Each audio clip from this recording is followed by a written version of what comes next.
So welcome to an episode where I'm going to go through my top 5 ice moments.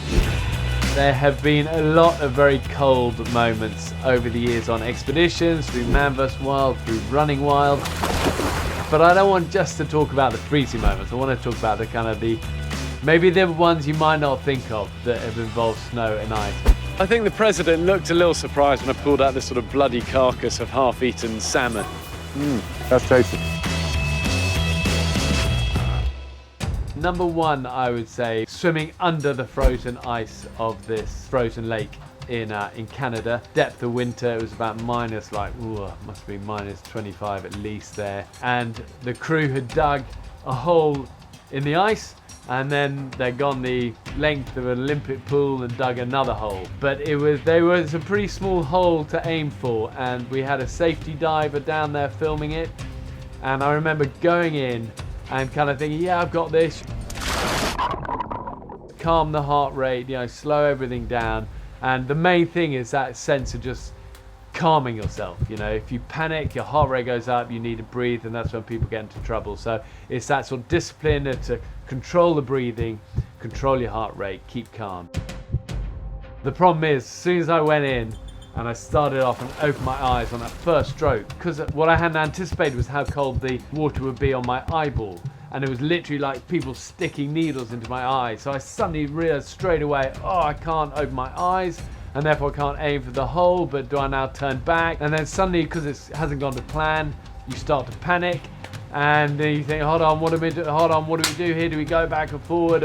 And in the end, I pushed on, but it was like I'd open one eye for a second and then aim for what I thought was some light, but I couldn't really see because it was so blurry, and then kept going, and then every 5 strokes open the other eye and try and aim for it, and eventually spotted that that hole in the ice all that distance away, but was very, very relieved to make it, but was also definitely on the limit to how much air I had, because of the fact that my heart now was elevated because I was scared under there. And afterwards, the safety diver said, I didn't know whether to get involved, but I could see something instantly was wrong, but you were heading on and then you were going the wrong direction. But good for him, credit to him for holding his nerve, letting me do my job, and we just about made it. But the second one for me is definitely having s'mores at the snout of a glacier with President Obama. That's quite a mouthful just in itself to say, and for the Brits amongst you might not know what s'mores are, but for obviously Americans will know it's that thing of biscuit and marshmallow and chocolate all melted together over a fire, and it's great. And it was for the journey where I took President Obama to Alaska to show him some of the effects close up of climate change. Took him to the very end of this glacier to show how much it had receded. That glacier was here. Yeah, that's how much we've lost. Exactly, yeah. Just in that short period of time. I'd cooked him a sort of salmon that was we'd found on the riverbank. It had been half eaten by a bear. The Secret Service were going crazy. Now, why wouldn't the bear finish this sucker? Well, because this looks like a nice looking piece of fish. His official chef, who was with us, was going crazy behind the camera going, you can't eat that. But President Obama gave him his due, tucked into the salmon. That's tasty.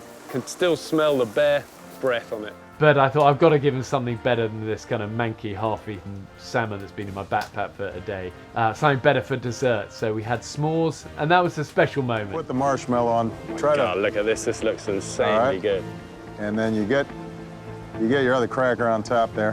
Can I officially say the president's made me a s'more? I made you a s'more. He knows his s'mores. President Obama knows his s'mores. He cooked it, he made it, and it's delicious. Something I'll never forget. Third ice big moment was where we simulated an avalanche to show what it's actually like if you are caught in an avalanche and how scary it can be. And I think people have this cartoon image of avalanches somehow being able to ski out of them or swim out of them, and it's all nice soft snow, and it's but it's the reality of avalanches.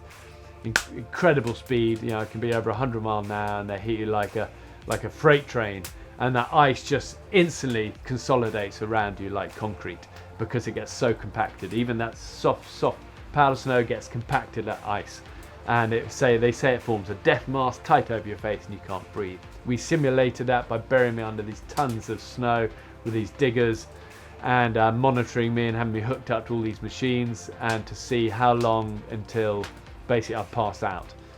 And I knew this was going to be unpleasant, but I hadn't anticipated quite how unpleasant it was. Just that weight on your chest and not being able to breathe, not being able to expand your chest. And I went downhill very fast. You can get somebody quickly in an avalanche, you stand a good chance of getting them out of there. But after 50 minutes, that chance is very, very low. And you can see why from this clip. I can't breathe properly. So probably something not wanting to repeat. But I have had a few good friends lose their lives in avalanches, and it is a truly terrifying thing. And I think the key with avalanches is that don't get yourself into an avalanche territory. That doesn't mean you can't go into places where there have been avalanches. You've got to make sure you're there at the right time of day and the right conditions. Don't mess with Mother Nature when it comes to those. The next ice moment that stands out for me would be probably Kate Hudson asking me to make her an eye mask out of snow. And she woke up in the morning. We've been out camping in the Dolomites for a running wild. How you doing? There, I need ice. Ice? I need like my morning ice face. What about snow? Yeah. Yes, dear, hold on. I woke up, I literally had like one really puffy eye. And so I desperately needed ice. And she goes, "Bear, my eyes are so puffy after sleeping. Get me an ice pack." And I go, "I haven't got an ice pack." And she goes, "Anything." So I improvised an ice pack. I think, can't remember whether it was out of my underpants or my socks. Oh, perfect. It was one of them, I'm pretty sure. I filled it full of snow and ice, and it was a great image of her with this sort of thing over her.